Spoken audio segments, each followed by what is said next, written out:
Imaginez un petit matin, la brume s'étend sur l'herbe, la rosée n'a pas encore séché. Vous marchez en lisière d'un champ, là où le blé se mêle aux fourrés et les fourrés à la forêt. Le silence, puis soudain une explosion. Pas un coup de feu, pas un coup de tonnerre, une explosion d'ailes. Juste sous vos pieds, à 5 mètres, un oiseau s'envole. Il monte presque à la verticale comme une fusée, avec un bruissement caractéristique. Co, co, co. Le cœur s'accélère. Vous reculez d'un bond, et l'oiseau se dissout déjà dans la lumière du matin. Vous n'avez vu qu'un éclair, du rouge, de l'or, du vert, et une longue queue. Une très longue queue.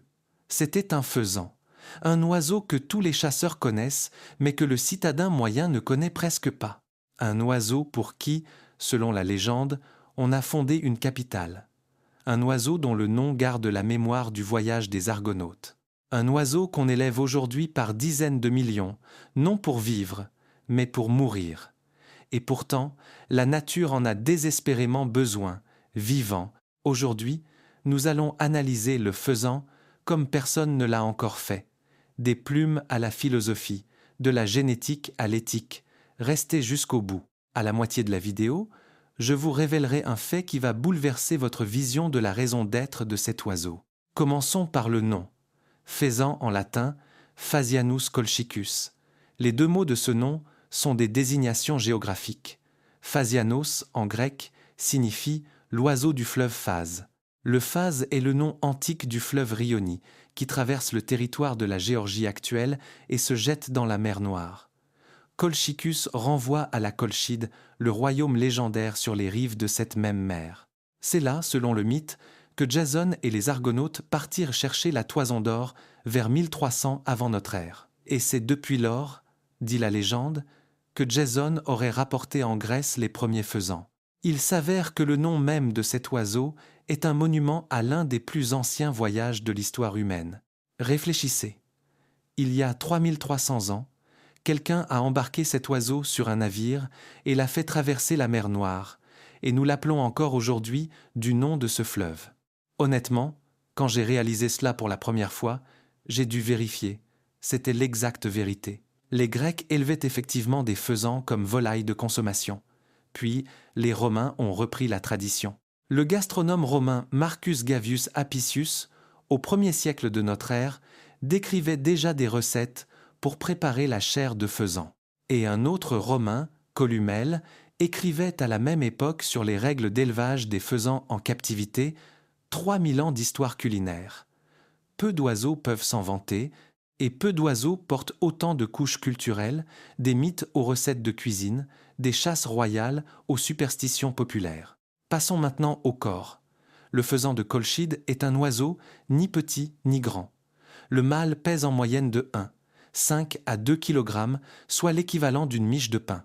Sa longueur peut atteindre 90 cm, mais plus de la moitié, c'est la queue.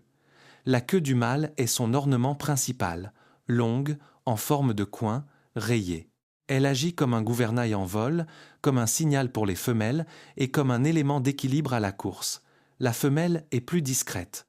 Elle pèse environ 900 g, soit l'équivalent d'une bouteille d'eau d'1 litre. Longueur, 50 à 60 cm. Queue courte, plumage brun sable, tacheté de sombre. Un camouflage parfait. Si une femelle est assise sur son nid dans l'herbe sèche, vous pouvez passer à 1 mètre d'elle sans la voir. Le mâle, c'est une autre histoire. Sa tête brille d'un vert sombre ou d'un éclat métallique violet. Autour des yeux, des caroncules rouges vifs. Sur le cou, un collier blanc. La poitrine dorée rougeâtre tachetée de sombre. Les ailes brun châtain, les flancs jaune paille. C'est une véritable pièce de joaillerie ambulante.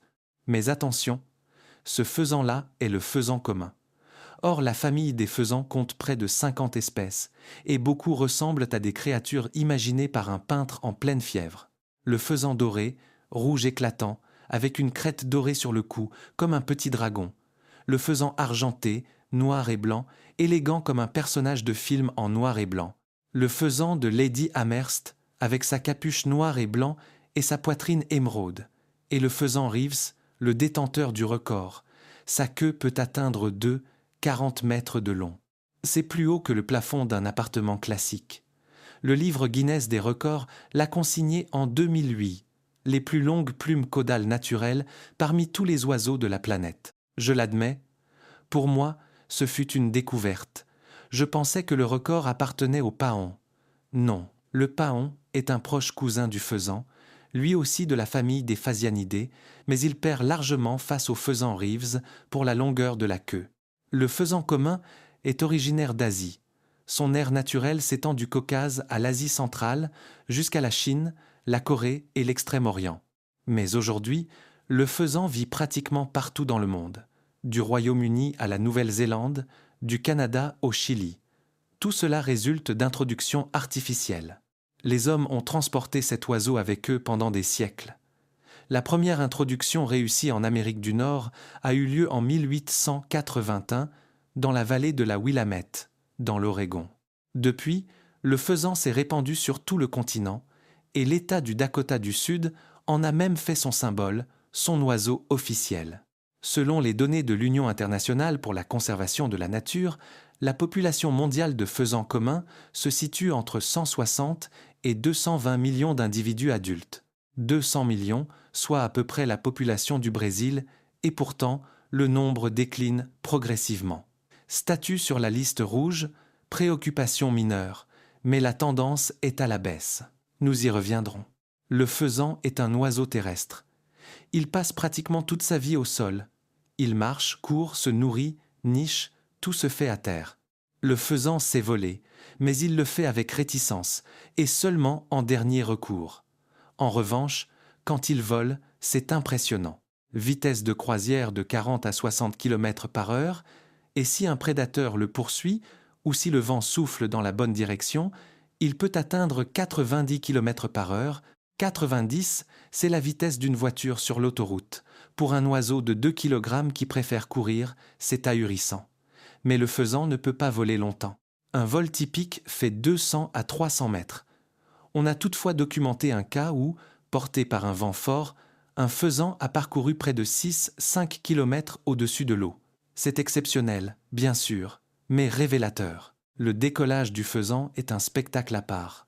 De puissants muscles pectoraux lui permettent de s'élever presque à la verticale, littéralement comme un hélicoptère. Les chasseurs appellent cela le « flush », un envol explosif et instantané.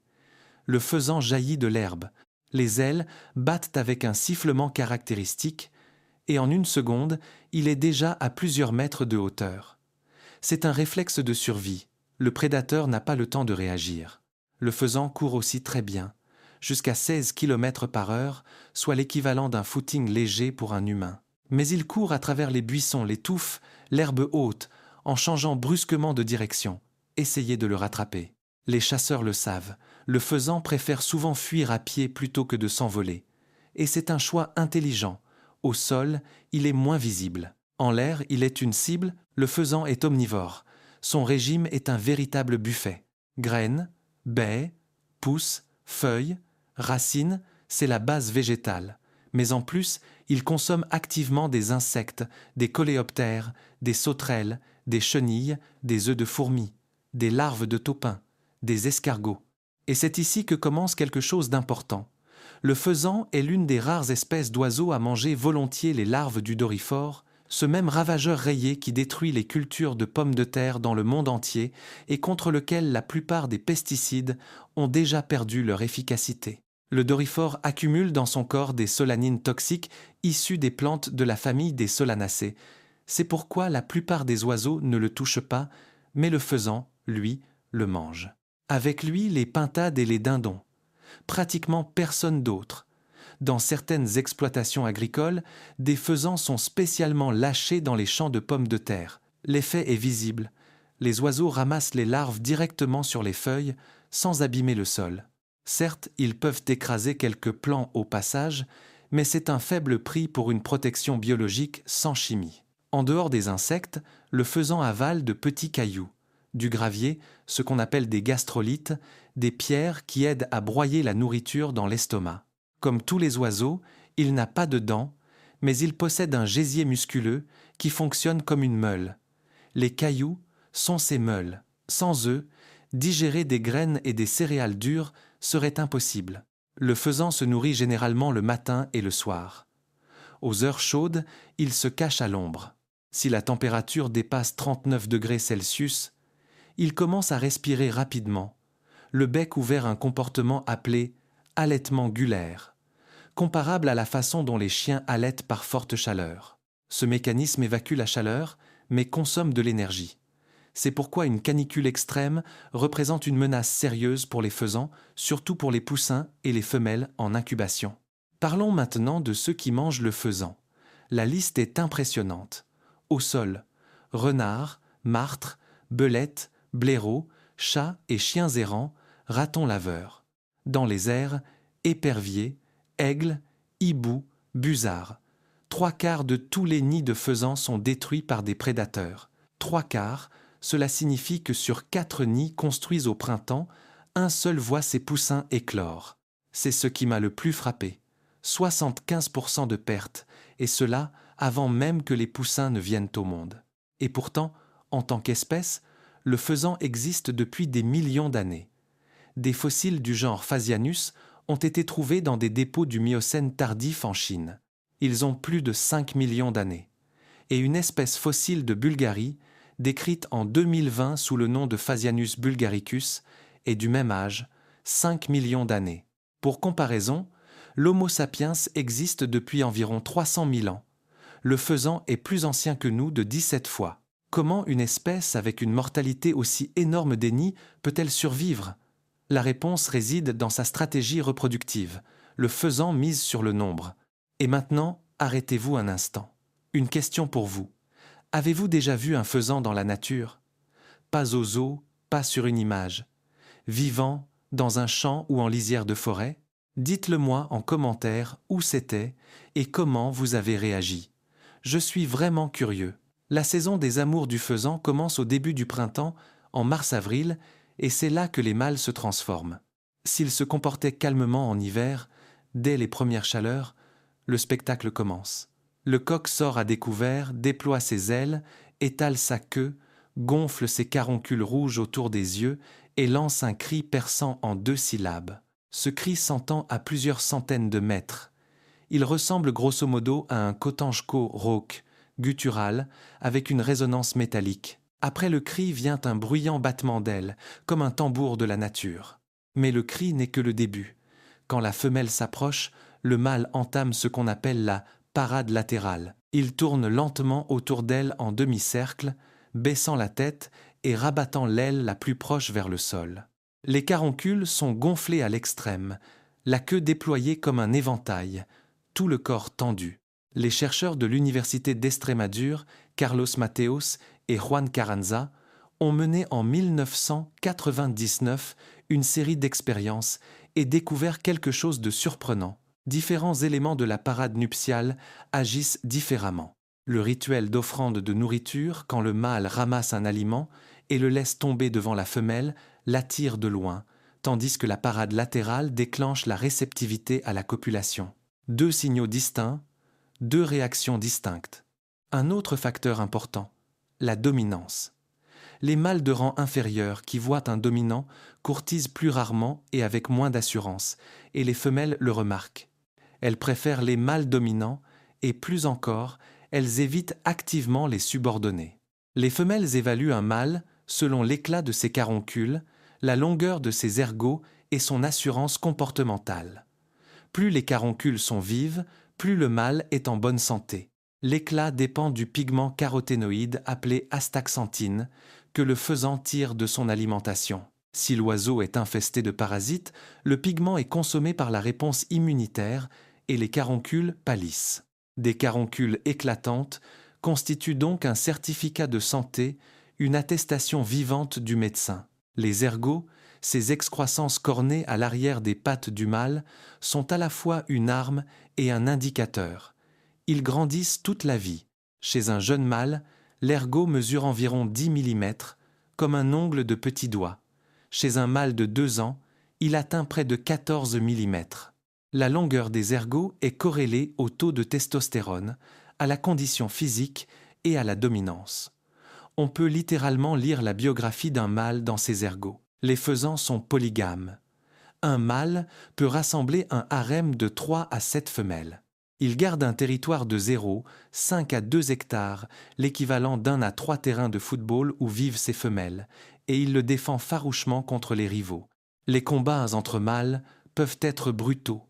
Ergots, becs et ailes sont mis à contribution, mais l'issue mortelle est rare.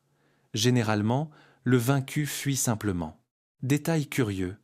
Dans la nature, les faisans tendent vers la monogamie, un mâle pour une femelle. Mais en captivité, en volière, les coqs deviennent polygames. Des zoologistes l'ont décrit dans une revue scientifique. L'élevage artificiel modifie le système même des relations. Densité de population, accès constant à la nourriture, absence de prédateurs, tout cela change le comportement.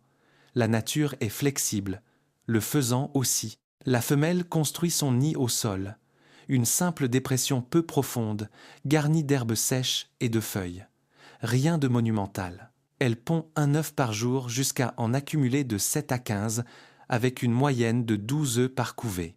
Les œufs sont brun olive, sans motif, légèrement plus petits que ceux des poules, mais plus gros que ceux des cailles.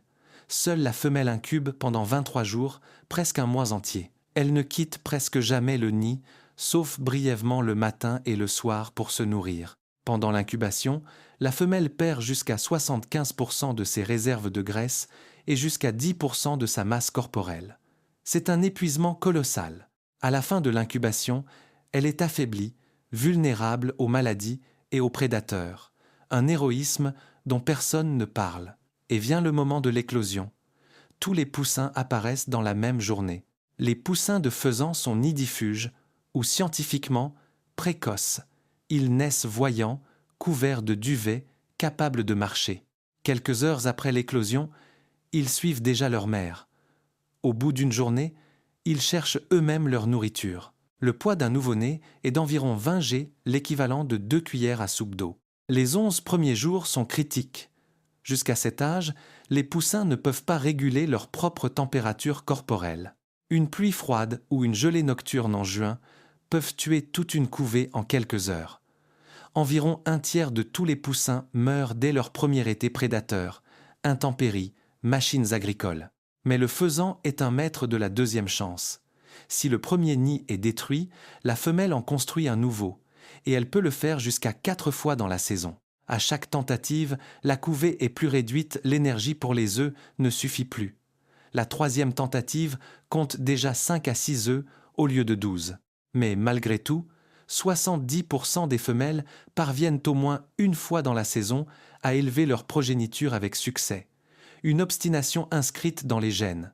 Les poussins commencent à voler dès le 12e ou 14e jour de vie.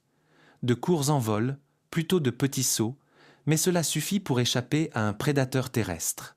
La première semaine de vie, plus de 90% du régime des poussins se compose d'insectes. Les protéines sont nécessaires à une croissance rapide. Au bout de 5 semaines, la part des insectes tombe à 50%, le reste étant constitué de nourriture végétale. L'espérance de vie d'un faisan sauvage est d'1 à 2 ans, rarement 3, très rarement plus. En captivité, dans de bonnes conditions, un faisan peut vivre jusqu'à 11 ans, et le faisan Reeves en captivité de 15 à 20 ans. La différence entre la liberté et la cage représente tout un ordre de grandeur. Cela en dit long. On qualifie rarement le faisan d'oiseau intelligent. Les chasseurs s'en moquent souvent, disent que c'est un gibier plutôt stupide. Il reste jusqu'au dernier moment, ne fuit pas, cache sa tête dans les buissons. Mais c'est une grande simplification. Le faisan n'est ni un corbeau ni un perroquet. Il n'a pas de capacité à résoudre des énigmes, mais il possède un autre type d'intelligence, la flexibilité comportementale. Un faisan sauvage, élevé dans son milieu naturel, est une créature prudente, vigilante, perspicace.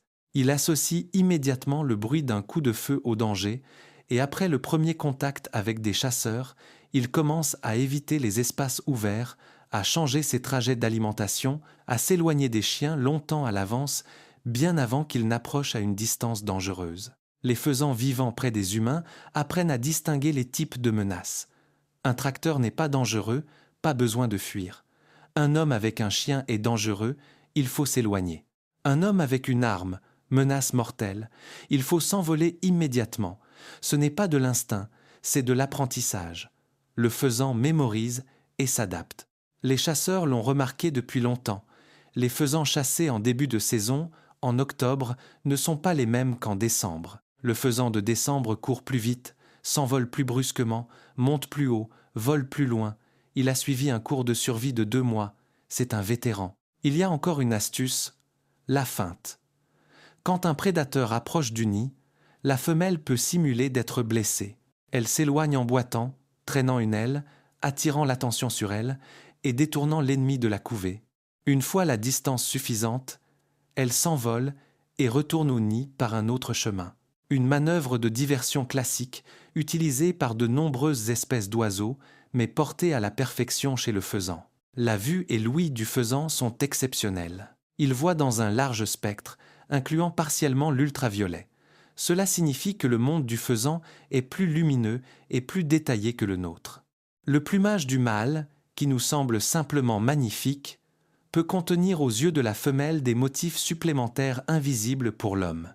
Les signaux ultraviolets sont un canal d'information de plus, une couche de beauté supplémentaire cachée à notre regard. Honnêtement, cela paraît presque incroyable. J'ai dû vérifier, mais c'est un fait confirmé, de nombreux oiseaux voient l'ultraviolet et pour le faisan, c'est particulièrement important car l'éclat de son plumage se manifeste en grande partie justement dans ce spectre. Nous voyons une partie de sa beauté. Les autres faisans, eux, la voient en entier. Le faisan n'est pas un rossignol. Son répertoire vocal est modeste mais fonctionnel. Le cri de base du mâle, ce même kotanjko, sert à marquer le territoire et attirer les femelles. Il retentit à l'aube et au crépuscule, parfois en réponse à des bruits forts, tonnerre, explosions, coups de feu. Les chasseurs ont même utilisé ce réflexe, provoquant les faisans par le bruit pour repérer leur position. Mais en dehors du cri territorial, le faisan possède un signal d'alarme, bref et perçant. Cac, cac. Se sont avertis tous les faisans des environs. Danger. Différents prédateurs peuvent déclencher une intensité d'alarme différente prédateurs terrestres, un rythme, prédateur aérien, un autre. Les données précises manquent, mais les observations suggèrent que les faisans sont capables de distinguer les types de menaces et de les coder dans leur son. La femelle communique avec ses poussins par des gloussements doux, quelque chose comme « Suivez-moi, tout va bien ». En cas de danger, un claquement aigu et les poussins se figent instantanément sur place. Immobilité totale. Le reste, c'est leur plumage de camouflage qui s'en occupe. 2, 3 secondes, et la couvée se fond dans l'herbe, comme si elle n'avait jamais existé. J'ai une question pour vous. Si vous habitez à la campagne ou avez un jardin, avez-vous déjà entendu le cri d'un faisan ? Difficile de le confondre avec autre chose. Dites-le moi si vous l'avez entendu, et racontez-moi à quoi cela vous a fait penser. Les relations entre le faisan et l'homme sont longues, complexes et pleines de contradictions. D'un côté, la fascination, de l'autre, l'exploitation. Et l'ampleur de cette exploitation est aujourd'hui effrayante. Commençons par quelque chose de joli, la légende de la fondation de Tbilissi. Au 5e siècle de notre ère, vers 458, le roi géorgien Vakhtang Gorgazali chassait dans les forêts près de la rivière Amtkavari. Son faucon, selon certaines versions, ou un autour selon d'autres, capture un faisan. Les 2 oiseaux tombent dans une source chaude sulfureuse et y cuisent dans l'eau bouillante. Le roi, émerveillé par ces sources chaudes, ordonna de défricher la forêt et d'y construire une ville. La ville fut nommée Tbilissi, du mot géorgien Tbili, qui signifie chaud, capitale de la Géorgie, une ville avec 1500 ans d'histoire. Et tout a commencé avec un faisan. Bien sûr, les historiens considèrent cette légende plutôt comme symbolique. Les données archéologiques montrent que des hommes vivaient sur le territoire de Tbilissi bien avant le 5e siècle, les traces de peuplement remontant au 4e millénaire avant notre ère. Mais le rôle de Vakhtang Gorgazali dans la transformation de ce lieu en véritable ville n'est pas contesté, et le faisan s'est inscrit pour toujours dans le mythe fondateur de cette capitale. Passons maintenant au côté sombre. La chasse au faisan est l'une des plus anciennes traditions cynégétiques d'Europe. Le faisan est considéré comme le meilleur gibier à plumes du continent. Sa viande, légère et délicate, est tenue pour un mets fin. Mais la chasse au faisan aujourd'hui n'a plus rien à voir avec l'image d'un homme et son chien traversant un champ. C'est une industrie énorme, mécanisée, implacable. Les chiffres que je vais citer ressemblent à une erreur, mais ils sont vrais. Au Royaume-Uni seul, on relâche chaque année dans la nature entre 30 et 50 millions de faisans. Des millions. Selon une étude publiée dans l'European Journal of Wildlife Research en 2021, l'estimation la plus précise est de 31, 5 millions de faisans par an. D'autres sources, comme la Game and Wildlife Conservation Trust, avancent le chiffre de 47 millions pour 2016. Et en 2018, selon les données de l'industrie cynégétique elle-même, le nombre total d'oiseaux de chasse relâchés faisans et perdrix confondus a atteint 60 et 1 million. 60 et 1 million d'oiseaux en une seule année dans un seul pays. C'est plus que la population entière du Royaume-Uni. Sur ces 35 millions de faisans relâchés, seuls 40%, environ 14 millions, sont effectivement tirés. Les 60% restants, soit 20 et 1 million, meurent de prédation, de faim, de maladie, du mauvais temps, des accidents de la route. Selon les estimations des chercheurs, les pertes économiques liées à cette mortalité improductive s'élèvent à environ 270 millions de livres sterling par an. Chaque oiseau élevé et relâché coûte environ 12, 4,26 livres, 20 et 1 million d'oiseaux, chacun ayant coûté de l'argent, disparaissent purement et simplement. C'est ce point précis qui m'a arrêté. On élève l'oiseau en captivité, on le nourrit, on le vaccine, on le transporte, on le relâche dans un champ. Quelques semaines plus tard, 60% sont morts. Sur les survivants, une partie est tirée, le reste atteint l'hiver et survit ou non. C'est une chaîne de production, une usine fabriquant des cibles vivantes. Les conditions dans les élevages de faisans constituent un sujet à part. Selon les données du ministère britannique de l'Environnement, de l'Alimentation et des Affaires rurales, les faisans sont parfois détenus dans des cages dont la surface par oiseau est inférieure à une feuille de papier A4. Les oiseaux sont importés de France et d'autres pays entre mai 2018 et avril 2019. Plus de 25 millions de faisans et d'œufs de faisans ont été introduits au Royaume-Uni. Par ailleurs, les faisans élevés en captivité diffèrent radicalement des faisans sauvages. Ils volent moins bien, courent moins bien, se cachent moins bien et ont des instincts de survie plus faibles. Des études indiquent que les faisans d'élevage diffèrent même génétiquement des faisans sauvages. Des décennies de sélection artificielle ont modifié leurs traits comportementaux et physiques. En réalité, ce n'est plus l'oiseau que la nature a perfectionné pendant 5 millions d'années, c'est une copie affaiblie. L'augmentation du nombre de faisans relâchés au cours du dernier demi-siècle est de 900%. 900, depuis les années 1960 jusqu'à aujourd'hui. Et pendant ce temps, le taux de réussite à la chasse, le pourcentage d'oiseaux tirés sur le nombre relâché diminue. Il était de 50%, il est désormais de 35%. On relâche plus d'oiseaux, on en tire moins. Le reste, ce sont des déchets de production. Il faut être honnête ici. Le milieu de la chasse affirme que le lâcher de faisans stimule la gestion des terres, l'entretien des haies, le contrôle des prédateurs, la préservation des zones forestières. Et c'est en partie vrai. Certaines études montrent effectivement que la biodiversité sauvage est plus riche sur les territoires de chasse gérés, précisément parce que ces exploitations entretiennent des habitats. Mais d'autres études pointent les dommages écologiques liés au lâcher massif, compactage des sols, propagation de maladies, compétition avec les espèces locales, pollution des points d'eau. Il n'y a pas de réponse unique. Plusieurs positions existent, mais l'ampleur, elle, est incontestable. Des dizaines de millions d'oiseaux par an, ce n'est plus de la chasse, c'est une industrie. Et maintenant, le fait que je vous avais promis au début. Le faisan n'est pas seulement un beau gibier, c'est un maillon important de l'écosystème, et je vais vous expliquer pourquoi. Le faisan est un disséminateur de graines. Il mange des baies, des fruits, des graines de dizaines d'espèces végétales. Une partie de ces graines traverse son tube digestif intact et atterrit dans le sol à de nouveaux endroits. C'est de la zoochorie classique, la dispersion des plantes par les animaux. Sans de tels disséminateurs, beaucoup de plantes ne pourraient pas coloniser de nouveaux territoires. Le faisan est un régulateur d'insectes. Nous avons déjà parlé du doryphore, mais en plus de lui, le faisan mange des dizaines d'espèces de nuisibles, noctuels, larves de charançons, punaises, pucerons, taupins. Sur les terres agricoles, un seul faisan peut détruire jusqu'à plusieurs centaines d'insectes par jour. C'est un système gratuit, écologique et autonome de lutte contre les ravageurs. Le faisan est une source de nourriture pour les prédateurs. Renards, éperviers, hiboux, martres tous dépendent de la base alimentaire dont le faisan fait une part importante. Si on retire le faisan, les prédateurs devront se reporter sur d'autres proies, ce qui peut déclencher un effet en cascade, une pression accrue sur les petits rongeurs, les oiseaux chanteurs, les lièvres. Le faisan est un indicateur de la santé d'un écosystème.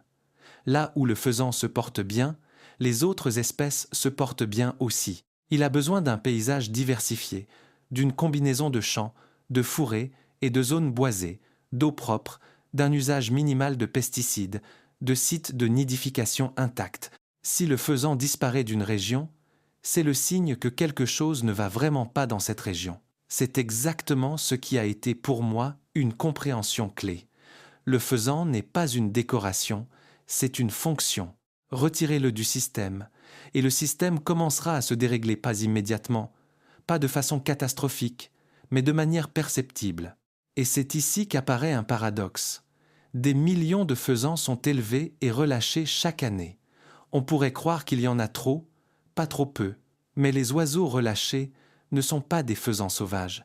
Ils ne remplissent pas pleinement leur fonction écologique. Ils ne sont pas intégrés aux chaînes alimentaires, ils ne sont pas adaptés aux conditions locales, ils ne portent pas les gènes que la nature a sélectionnés pendant des millénaires. Ce sont des mannequins biologiques. Ils ressemblent à des faisans, mais ils fonctionnent comme du matériel consommable, et pendant ce temps, les vrais faisans sauvages diminuent. Leurs gènes se diluent par croisement avec les oiseaux d'élevage. Leurs habitats sont détruits. Ils perdent en silence, sans bruit, sans titre de presse. Dites-moi franchement, saviez-vous que le faisan est l'un des seuls animaux à manger le doryphore? Cela vous a-t-il surpris? Écrivez-le en commentaire. Mais il y a encore un aspect de la vie du faisan auquel peu de gens pensent, l'hiver.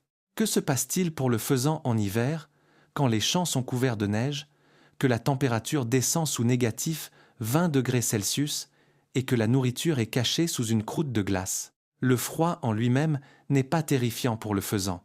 Cela peut sembler surprenant, mais le faisan résiste plutôt bien au gel. Son plumage est un excellent isolant. À l'automne, quand la nourriture est encore abondante, le faisan accumule une réserve de graisse sous-cutanée, représentant 10 à 15% de sa masse corporelle. C'est sa réserve stratégique pour les jours de tempête, quand chercher sa nourriture devient impossible plusieurs jours d'affilée. 1,5 kg de masse vive, dont 150 à 200 g de pure graisse, comme 2 plaquettes de beurre cachées sous les plumes. La zone de confort thermique du faisan va de plus 4 à plus 40 degrés Celsius. Quand la température descend sous 4 degrés, l'oiseau commence à dépenser plus d'énergie pour se réchauffer. Selon l'organisation américaine Pheasants Forever, dans des conditions hivernales extrêmes, un faisan a besoin de 25% d'énergie de plus que la normale. Un quart au-dessus de la norme, c'est considérable.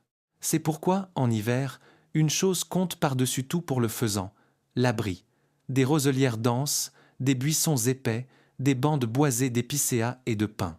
À l'intérieur d'une bonne bande forestière, la température peut être de 3 à 5 degrés plus élevée qu'à l'extérieur. Cela peut sembler un détail, mais pour un oiseau qui passe la nuit au sol, la différence entre négatif 20 et négatif 15 degrés, c'est la différence entre la vie et la mort. Le faisan ne creuse pas de terrier, comme le fait le tétralyre qui s'enfouit dans la neige où la température, dans cette chambre de neige, peut être 20 à 30 degrés plus élevée qu'à la surface. Le faisan n'a pas ce luxe. Il se plaque au sol, gonfle ses plumes, cache sa tête sous l'aile et attend l'aube. Si la neige est suffisamment meuble et profonde, il peut s'y enfouir partiellement. mais il ne construit pas un véritable abri de neige. En hiver, le faisan change complètement de régime. Plus d'insectes, plus de verdure. Il ne reste que les graines, les résidus de récolte dans les champs, les semences de mauvaises herbes, parfois des bourgeons d'arbres et de buissons. Le vent, bien que cela puisse sembler paradoxal, peut devenir un allié. Il déblaye la neige des champs et révèle des zones où l'oiseau peut se nourrir. Mais une croûte de glace, ce que l'on appelle le verglas au sol, est une condamnation. Sous la glace, la nourriture est là, mais le faisan ne peut pas y accéder. Dans ces périodes, les oiseaux affamés s'affaiblissent et deviennent des proies faciles pour les prédateurs. Un biologiste du Wisconsin, spécialiste senior de l'organisation Pheasants Forever, a décrit un phénomène intéressant. Quand arrive la première vraie neige profonde, les faisans commencent à se comporter différemment. Ils cessent de fuir. Ils restent cachés jusqu'au dernier moment, se blottissent dans les roseaux et ne bougent plus. Les chasseurs disent « ils sont devenus stupides ». En réalité, tout est parfaitement logique. L'oiseau économise son énergie. Chaque envol superflu est une perte de calories qu'il ne peut pas se permettre de gaspiller. Mieux vaut rester immobile et figé, en espérant que le prédateur passe à côté, que de fuir et dépenser des réserves qu'il ne pourra pas reconstituer. L'espérance de vie moyenne d'un faisan sauvage est inférieure à 1 an. La plupart ne survivent pas à leur premier hiver. C'est une statistique rude, mais ceux qui survivent sont aguerris, expérimentés, ils connaissent chaque buisson et chaque endroit où se nourrir dans les environs, et ce sont précisément eux qui assureront la descendance au printemps suivant.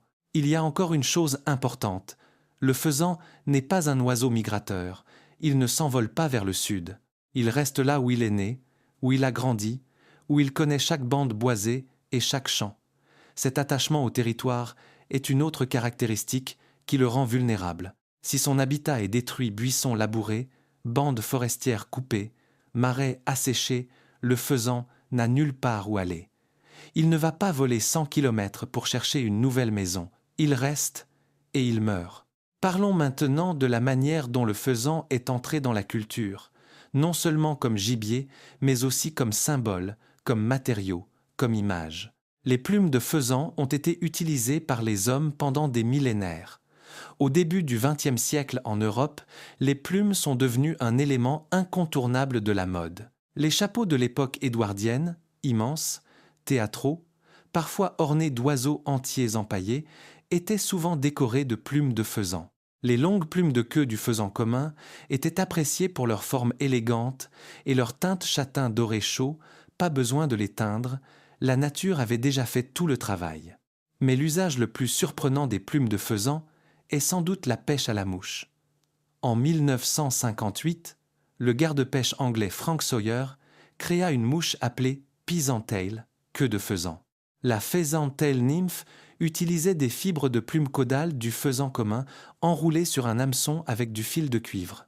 La mouche imitait la larve d'éphémère, nourriture de base de la truite.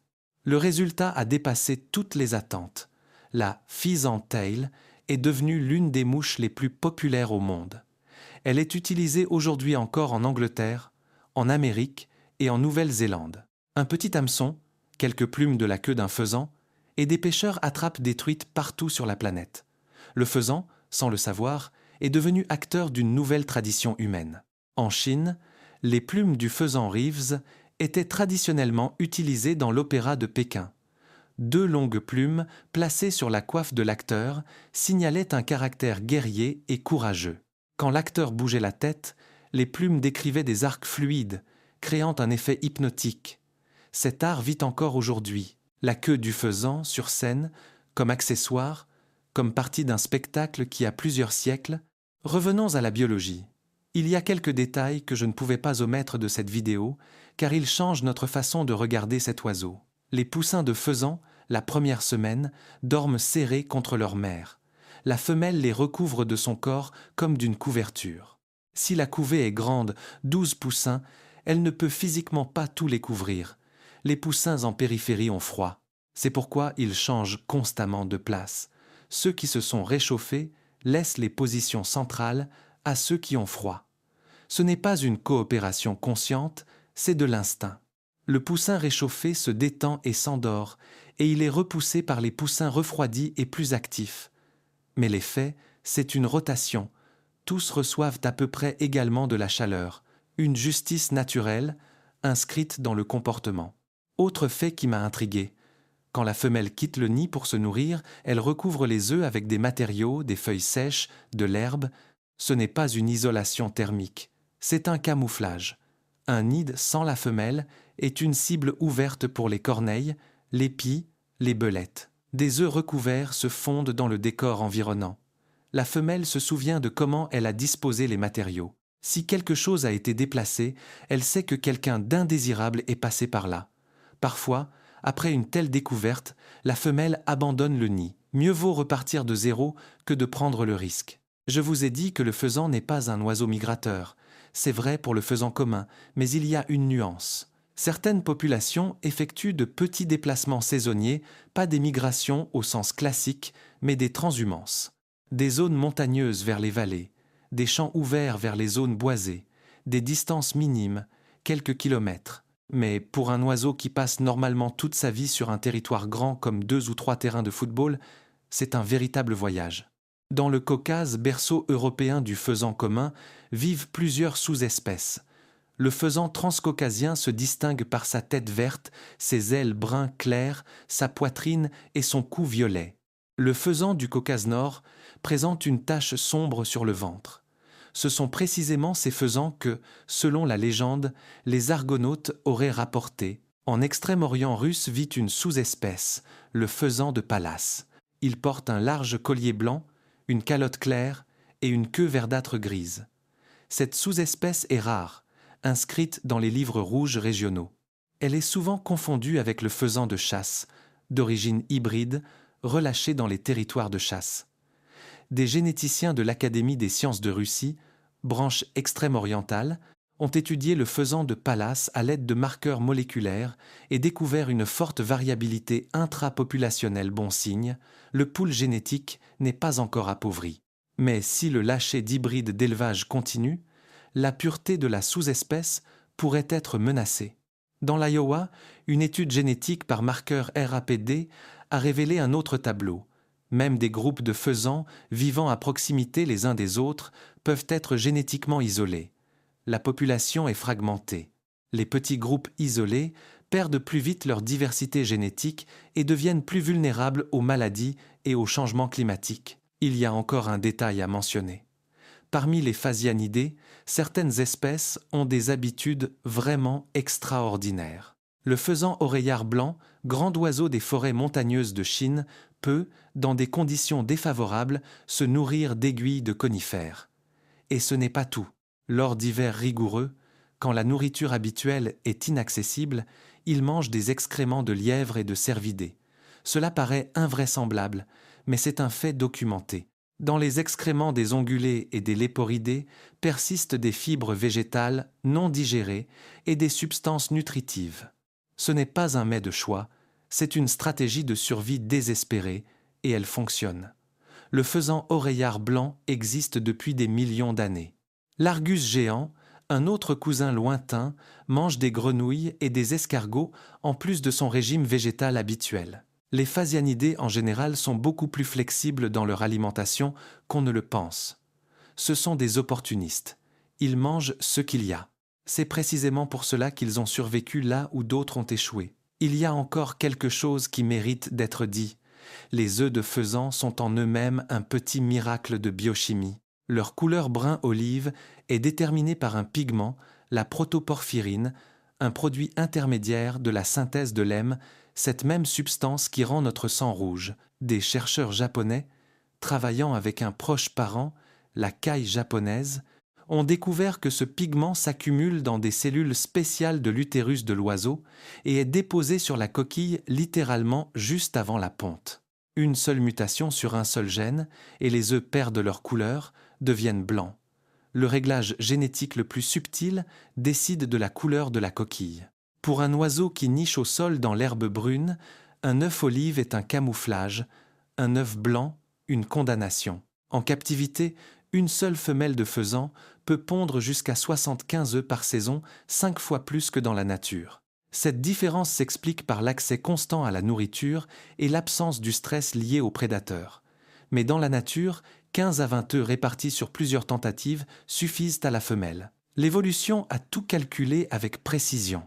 Parlons maintenant de ce qui se passe pour les faisans sauvages, en ce moment même. Au Royaume-Uni, où l'on relâche des dizaines de millions d'oiseaux d'élevage, des faisans vraiment sauvages, en tant que population autonome, n'existent pratiquement plus. Sans les lâchers annuels, leur nombre s'effondrerait en quelques années. Une étude publiée sur ResearchGate en 2017 a analysé la dynamique sur un demi-siècle. Après 1990, les faisans sauvages ont commencé à décliner, parallèlement au déclin général des oiseaux des terres agricoles dans toute l'Europe.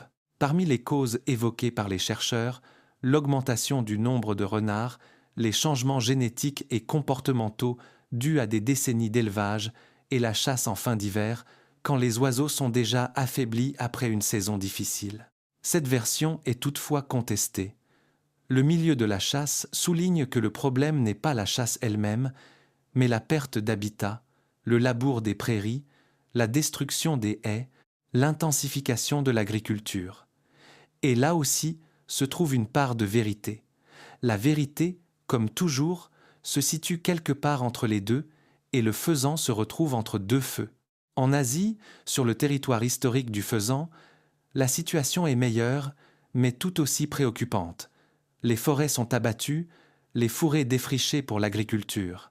Certaines espèces, comme le faisan Reeves avec sa queue record, sont déjà sur le fil du rasoir, environ 2000 individus dans la nature.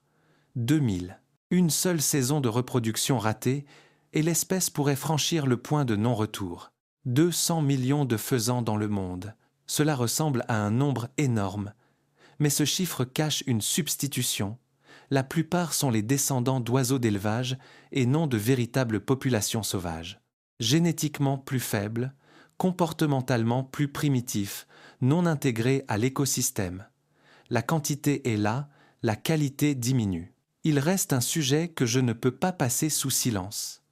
Le faisan sur la route. Si vous avez déjà conduit sur des routes de campagne en Europe, en France, en Angleterre, en République tchèque, vous l'avez certainement vu.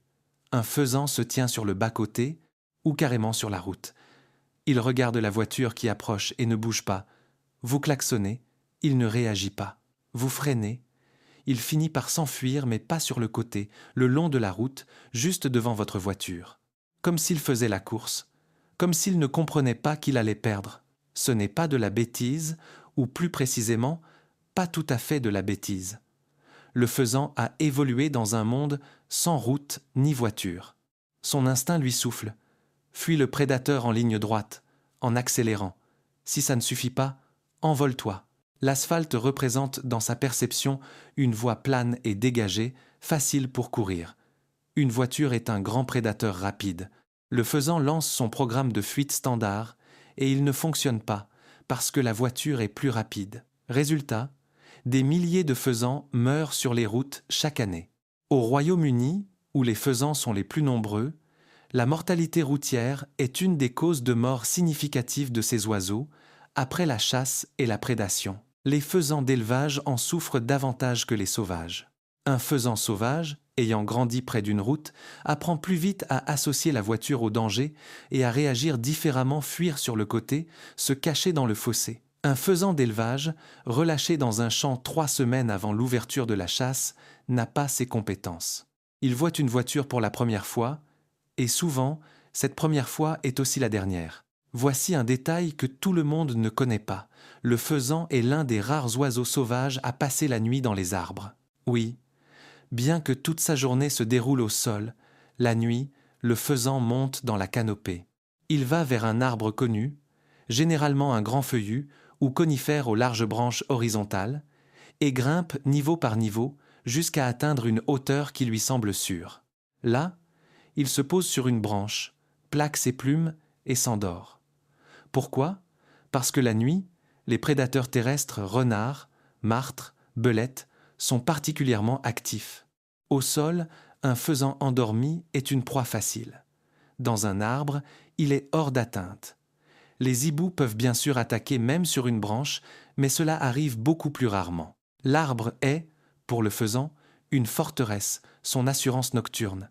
Au matin, tout se répète en sens inverse. Le faisan se réveille à l'aube, observe les alentours, lance son cri territorial et descend doucement vers le sol. Un nouveau jour, une nouvelle quête de nourriture, de nouveaux dangers. Il est intéressant de noter que les femelles avec une couvée ne montent pas dans les arbres. Les poussins ne peuvent pas voler durant les 2 premières semaines et ne peuvent donc pas atteindre une branche. C'est pourquoi la femelle passe la nuit au sol avec sa couvée, protégeant les poussins de son corps. C'est la période de vulnérabilité maximale. La mère sacrifie sa propre sécurité pour sa progéniture, chaque nuit, pendant 2 semaines d'affilée, jusqu'à ce que les poussins apprennent au moins à volter. J'avoue qu'en préparant les recherches pour cette vidéo, un sentiment ne m'a pas quitté, un sentiment de disproportion. D'un côté, un oiseau qui perd les 3/4 de sa graisse en incubant sa couvée, qui reconstruit son nid 4 fois en un été si les précédents ont été détruits, qui dort dans un arbre parce qu'au sol c'est trop dangereux, qui nourrit ses poussins d'insectes en maigrissant lui-même jusqu'à l'état d'ombre. De l'autre côté, une industrie qui produit 50 millions de tels oiseaux par an, les relâche dans un champ et leur tire dessus pour le sport. Je ne dis pas que la chasse est un mal absolu. Elle a ses traditions, son économie, son contexte culturel. Dans certaines régions, les exploitations cynégétiques protègent effectivement des habitats qui seraient autrement labourés ou bétonnés. C'est un fait et on ne peut l'ignorer. Mais l'échelle 50 millions d'oiseaux par saison dans un seul pays, 60% d'entre eux mourant sans jamais avoir été tirés, des pertes économiques de centaines de millions de livres, des conséquences écologiques, pollution, maladies, dilution génétique des populations sauvages, ce n'est plus de la chasse, c'est une production avec des effets secondaires que personne n'a vraiment calculés. Et il y a un autre aspect qui échappe souvent à l'attention. Le faisan n'est pas un oiseau natif de Grande-Bretagne. Il y a très probablement été introduit par les Normands au Xe siècle.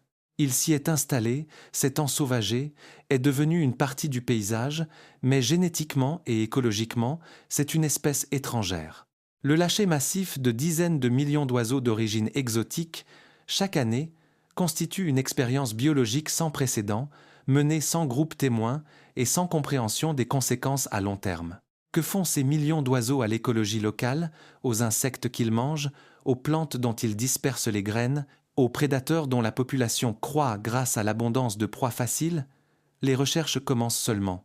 Pour l'instant, il y a plus de questions que de réponses, mais le simple fait que ces questions soient posées est déjà un progrès. En France, justement, la chasse aux faisans reste l'une des plus populaires et des plus structurées d'Europe.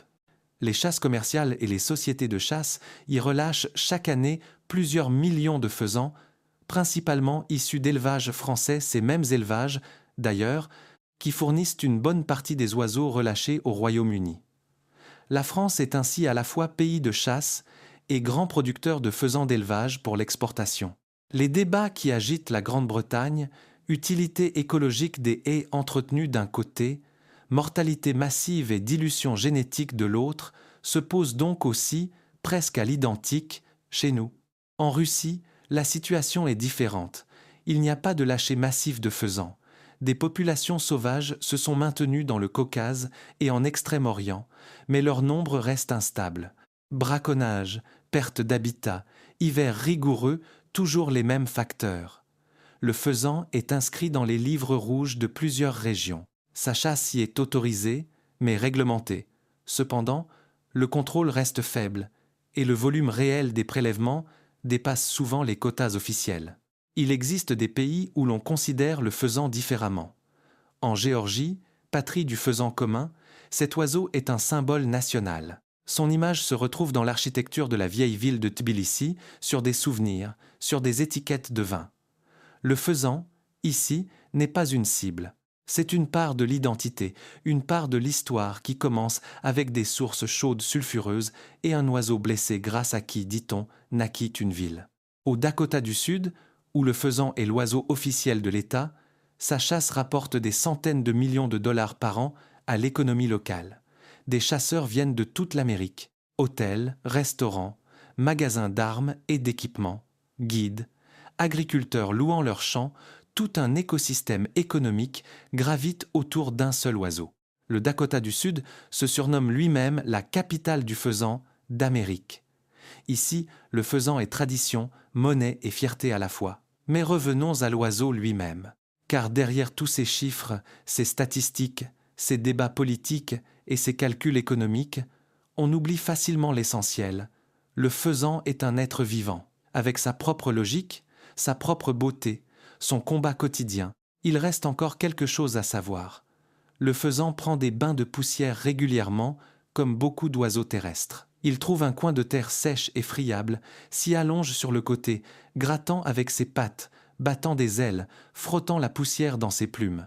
Vu de l'extérieur, on dirait que l'oiseau est en pleine convulsion. En réalité, il entretient son plumage. Les fines particules de poussière s'insinuent entre les plumes et tuent les parasites poux des plumes, acariens, tiques. C'est un pesticide naturel, gratuit, efficace, sans effet secondaire. Le faisan se souvient de son territoire avec une précision surprenante.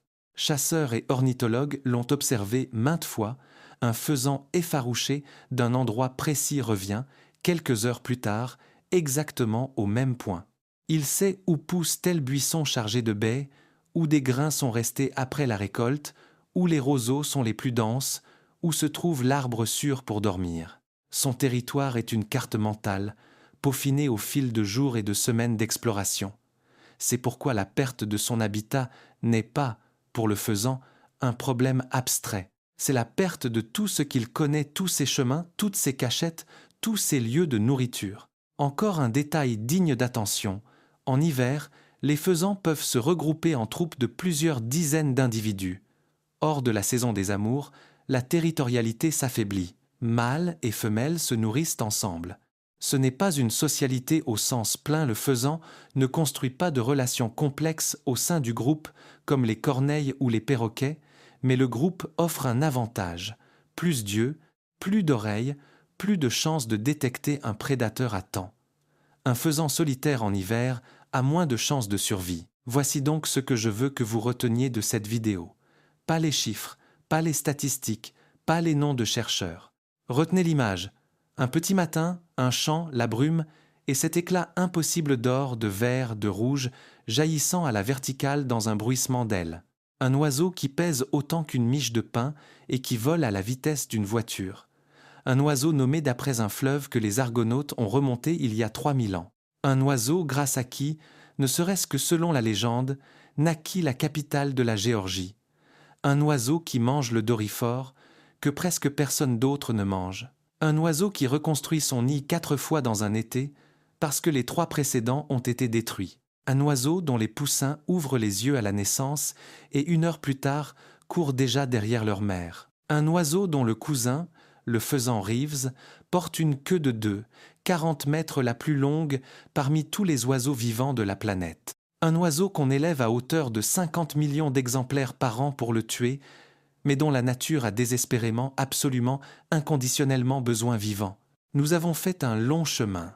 Du fleuve Faz aux élevages du Shropshire, des Argonautes au tableau de l'Union internationale pour la conservation de la nature, d'un poussin de 20 grammes incapable de réguler sa propre température, à 90 km/h au décollage, des caroncules colorés par l'astaxanthine, à une vision dans l'ultraviolet qui révèle tout un monde invisible à nos yeux. Le faisan, c'est 3000 ans à côté de l'homme. Il a nourri les Grecs, émerveillé les Romains, fondé Tbilissi. Il est devenu le symbole de l'État du Dakota du Sud. Il a orné les chasses royales et aujourd'hui, il meurt chaque année par dizaines de millions pour quelques heures de divertissement.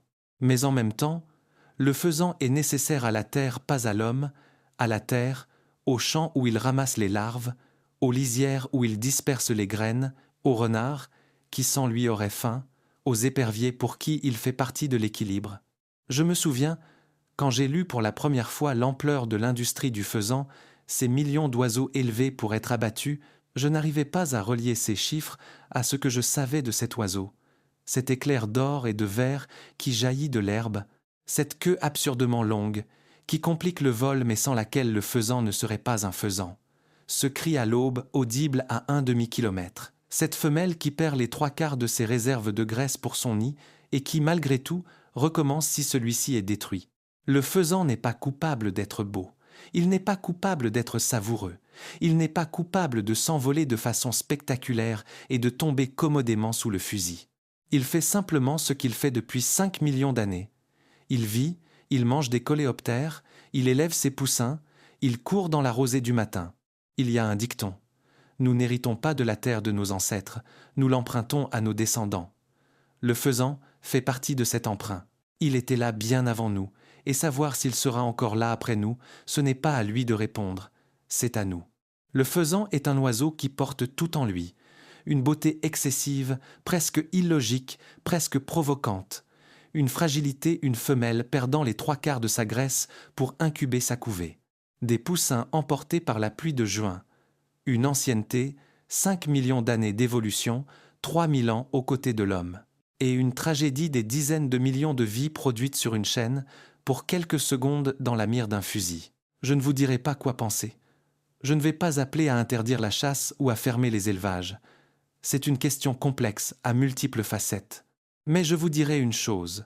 La prochaine fois que vous verrez un faisan, dans un champ, sur une route, sur une image, souvenez-vous que cet oiseau est 10 à 7 fois plus ancien que nous, que son nom porte la mémoire des Argonautes, qu'il mange le dorifort que presque personne d'autre ne mange, que ses poussins ouvrent les yeux à la naissance et courent derrière leur mère 1 heure plus tard, que le mâle voit en ultraviolet ce que nous ne verrons jamais, que la légende le lie à la fondation de la capitale d'un des plus anciens États du monde. Le faisan n'est ni un gibier, ni une cible, ni un mets. C'est une histoire vivante, une antiquité ailée, une part d'un monde où tout est relié à tout. Et si nous comprenons cela, peut être que quelque chose changera encore. Si cette vidéo vous a été utile, je vous serai reconnaissant de votre soutien. Laissez un pouce levé, abonnez-vous à la chaîne Planète Sauvage. La prochaine vidéo va sûrement vous surprendre. À très vite pour de nouveaux épisodes.